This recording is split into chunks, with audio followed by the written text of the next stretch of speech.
So ಈಗ ಮುಟ್ಗಿ ಮಾಡ್ಲಿಕ್ಕತ್ತೀವಿ ನಾವು. ಮುಟ್ಗಿಗೆ ಏನಂತಂದ್ರೆ ವಿಶೇಷ, ಸ್ವಲ್ಪ ಹಿಟ್ಟು ಸ್ವಲ್ಪ ಜಾಸ್ತಿ ತೊಗೋಬೇಕಾಗ್ತೈತಿ. ಸೇಮ್ ರೊಟ್ಟಿ ಮಾಡ್ದಂಗೆ ಮಾಡೋದು, ಬಟ್ ಇಲ್ಲೇ ದಪ್ಪ ಮಾಡೋದಷ್ಟ.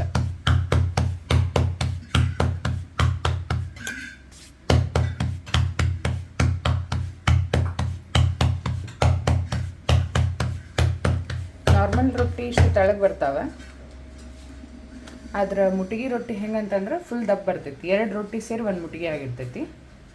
ಆಮೇಲೆ 1 ಮುಟ್ಗಿ ತಿಂದರೂ ಸಾಕು, ಹೊಟ್ಟೆ ಫುಲ್ ಆಗಿಬಿಡ್ತೈತಿ. ಮುಟ್ಗಿಗೆ ಹಸೆ ಖಾರನೂ ಹಾಕ್ತಾರೆ, ಒಣ ಖಾರನೂ ಹಾಕ್ತಾರೆ. ಇಲ್ಲೇ ಹಸಿ ಖಾರ ಮತ್ತು ಸ್ವಲ್ಪ ಎಣ್ಣೆ, ಒಣ ಖಾರ ತೊಗೊಂಡಿವಿಲ್ಲೇ ಮತ್ತು ಎಣ್ಣೆ. ಹಸೆ ಖಾರನೂ ತೊಗೋಬೋದು, ಇಲ್ಲೇ ಒಣ ಖಾರ ಇರಲಿ ಅಂಥೇಳಿ ಒಣ ಖಾರ ತೊಗೊಂಡೈತಿ.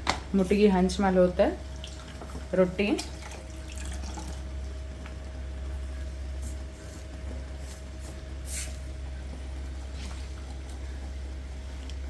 ನಮ್ಮ ಮುಟ್ಗಿ ಸ್ಪೆಷಲಿಸ್ಟ್ ಅವ್ರನ್ನ ತೋರಿಸ್ತೀನಿ. ಇವರವ್ರು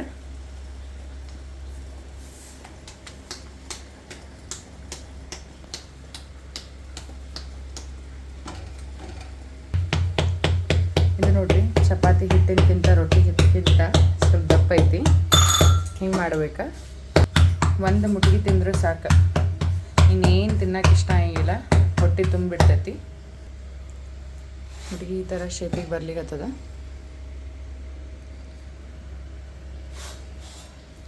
ಈಗ ಇದನ್ನು ಪ್ಲೇಟಿಗೆ ಹಾಕ್ಕೊತಾರೆ ಬಿಸಿ ಬಿಸಿ.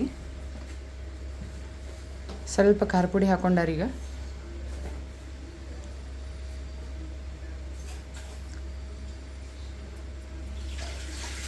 ಸ್ವಲ್ಪ ಎಣ್ಣೆ ತೊಗೊತಾರೀಗ, ಹಸಿ ಎಣ್ಣೆ. ಇದಕ್ಕೆ ತುಪ್ಪನೂ ಬೇಕಂದ್ರೆ ತುಪ್ಪ ಹಾಕೋಬೋದು.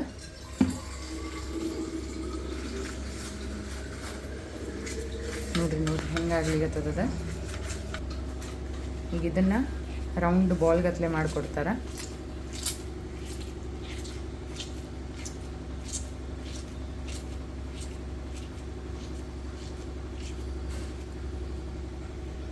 ಇದಕ್ಕೆ ನೋಡ್ರಿ ಮುಟ್ಗಿ ಅಂತಾರೆ. ನೋಡ್ಲಿಕ್ಕೆ ಇದು ಸಣ್ಣದಿರ್ಬೋದು, ಆದ್ರೆ 1 ಮುಟ್ಗಿ ತಿಂದ್ರೆ ಸಾಕು, ಹೊಟ್ಟೆ ಫುಲ್ ಆಗಿಬಿಡ್ತೈತಿ. Thank you. ಸೊ ಮುಟ್ಗಿ ಡೇಟ್ ವಿತ್ ಐಶ್ವರ್ಯ.